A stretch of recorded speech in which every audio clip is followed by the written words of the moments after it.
Hello again and welcome back to our class. Thank you so much. Hopefully you've already watched my welcome video, which you can find here, or you can watch it. I've added it also to our Unit 1 page. Please bypass it if you have already watched it. This is what our units page are going to look like. Every week I'll send you a new one. Next week will be Unit 2. So on and so forth. You'll see that I have our course objectives here, sort of guiding the curriculum in each of our sessions. And so below that, you'll find, typically I'll include a link to like some of the things that you should be working on, and I'll also include a calendar so that you know what exactly is due when. It's sort of a nice visual representation, but I'm also clear on when things are due by explaining where and when things are due at the sort of titles of the assignments as well. I'm really enthusiastic about our class and about learning more about you, so I've actually included quite a bit of information in this first unit. It's not to make you feel overwhelmed. I hope what it does is it offers you ways to either, complete the bare minimum, or to also, if you have extra time, to really expand and help you dig deeper into our learning. So I often will give you like optional things to work on or optional readings.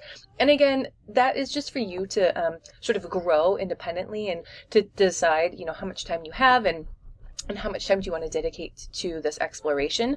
I think that, the higher the expectations we give to each other, the more sort of willing we are to rise to those occasions. I've seen that in sort of my own children going to school.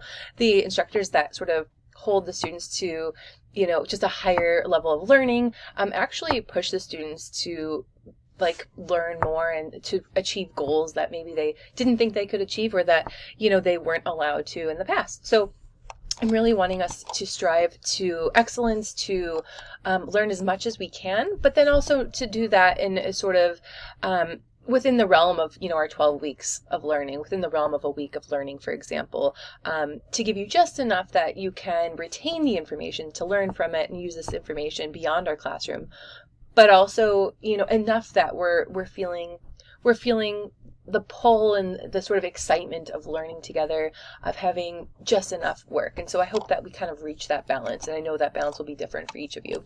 But you'll see every week I'll have a calendar sort of filled out. I don't have the rest of it filled out completely yet. But for this week, I want us to think about what is poetry, very convoluted term. Everyone has different things to say about it. I'll give you kind of a few brief definitions, and we can continue to think about what that question is and what it means and what it defines in the coming weeks. I also want you to consider subscribing to the Word of the Day and Poem of the Day. I think it's really exciting that we have this ability through Merriam-Webster to have in your inbox a way to build a vocabulary. And as reading poetry, it's so important. Words just are so much more sort of carefully wrought and carefully inscribed in poetry, and so a word holds a lot more power, I think, in poetry.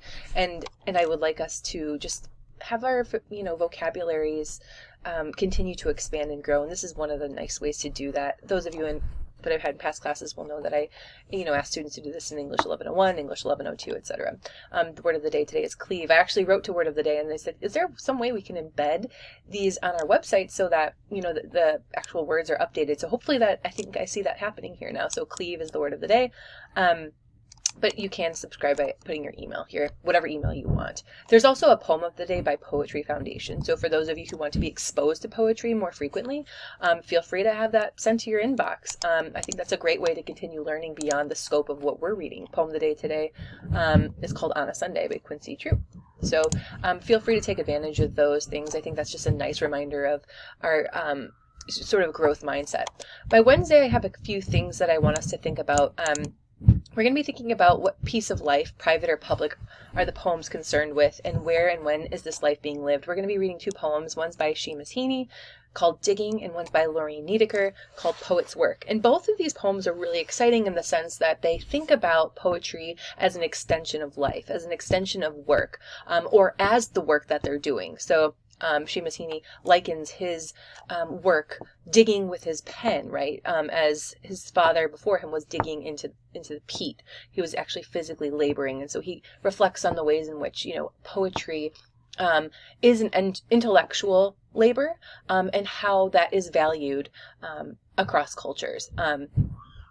Lorraine Niedeker thinks about that too. In what way is poetry labor? In which way is it work? In which way, and how is it valuable? I'm also going to have us create an e-portfolio. I mentioned in our welcome page, an about me page, and I have the explanation of how to do that below. Again, you're just building out a very basic website with an introductory page about you. By Friday, what I want us to do is go back into our poems. Again, I'm doing these poems, I'm adding them as a Google Doc. So you're able to go in and right click on them, and you're able to comment on them. And I'll explain what kinds of comments I'm looking for in just a moment. But I want you to leave 2 comments on Wednesday, read through these poems, leave 2 comments somewhere on this document. And then I'd like you to come back to that document, these readings, which are sort of the sort of center of our class this week, replying to the 2 comments or replying to 2 other students that leave comments on our document. So having, in other words, engaging in a discussion about these poems as we read them. I'd also like you to explore some other e-portfolios and respond to at least 10 others. I think there's about 35 of us in class, so that's only about a third of the class you'll get to sort of meet. You can always do more. You can always visit more portfolio about me pages, but at least 10. And I have a word cloud at the bottom just for fun. What kind of expectations do you have for class? What are you looking forward to? And a set of optional readings, which you'll find below. So I know this is a lot of work. There's always a little bit of a learning curve the first couple weeks, so don't feel bad, don't feel discouraged. As soon as you kind of learn the format of this class, it will take shape in very similar ways next week and the subsequent week. So you'll get the hang of this. Before I kind of talk about what poetry is, I want us to just reflect on the collaborative reading component of this class, which will be every week. I'll give you poems every week, and I want us to think about ways of reading poetry. And so to do that, I've created a kind of worksheet that has different kinds of approaches to reading carefully, to reading the poems, not just reading them for what they say literally, what is the poem about, can you summarize it or paraphrase it, but here are some other ways in which we can explicate or piece by piece break apart to understand better the whole. So please read through this document, think about which of these are sort of applicable to our readings, and then I'd like you to investigate or comment on one of these areas when you read these 2 poems. So for example, maybe you're going to be willing to be surprised. Is there anything that surprises you about these poems? You can make a comment to that effect. 2 comments in Lorraine Niedeker's Poet's Work and Seamus Heaney's Digging.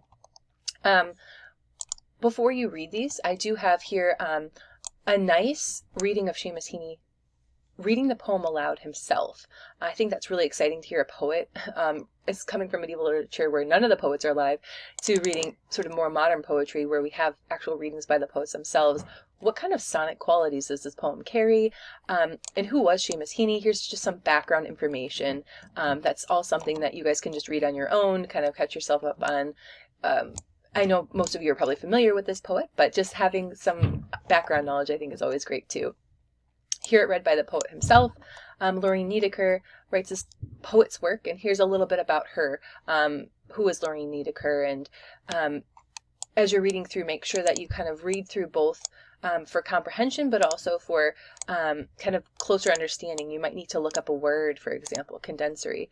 You're going to see this word condensory is kind of really important to our definition of poetry this week, in fact. So 2 poems, 2 poets writing about work, 2 poems writing about labor and intellectual labor, but in very different ways. And so always seek connections between the 2 poems or 3 poems that we're exploring every week as well. You can draw connections or quote, or notice differences or similarities between the poems. I think that sort of comparison is always an important strategy when we're reading as well. But there's no one right way to go about reading. And so I'm hoping that as we read these poems, we can think about strategies for increased understanding.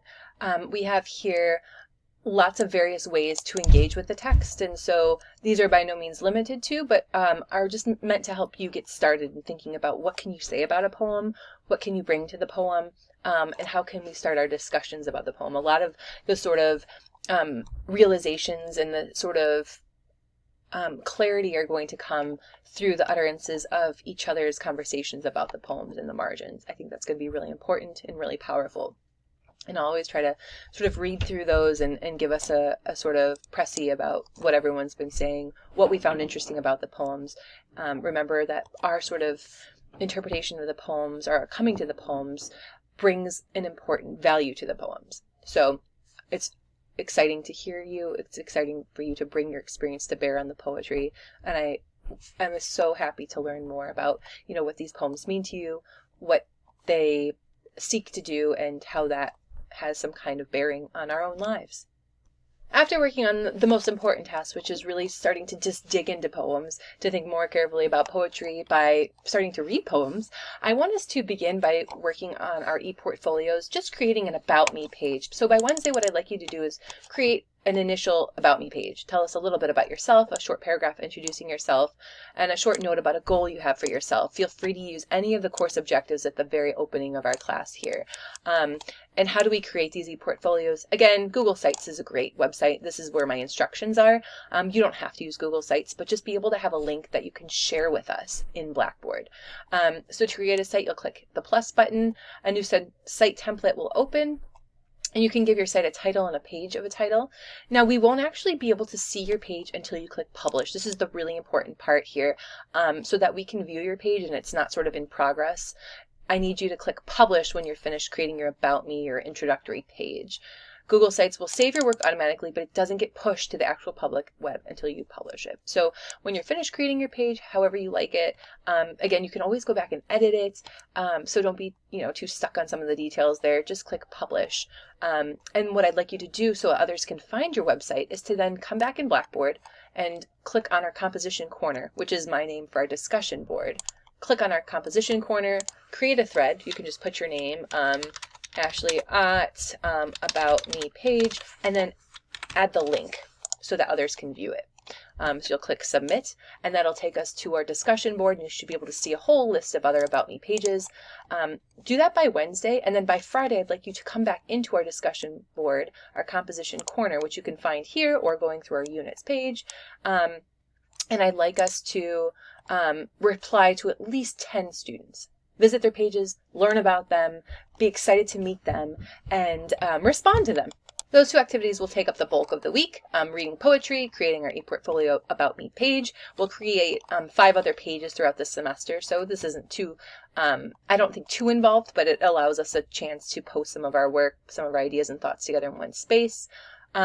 Very quickly, I'd like us to create a word cloud. I think it's inclusive. I like to hear everyone's excitement and to learn about what they're hopeful for the semester. So please contribute to our word cloud. You can scan this with your cell phone and just add some words to it, or you can click here and just enter 3 words or phrases or sentences, and it will make us a sort of comprehensive whole.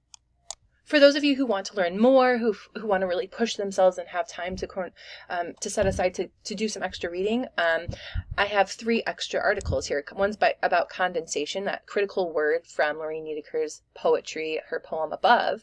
I have a little more on Lorraine Niedeker and a little more on Seamus Heaney. So again, this is just related readings. They're optional readings. They're ways for you to grow. I want you to feel that you can be challenged in as many ways as possible.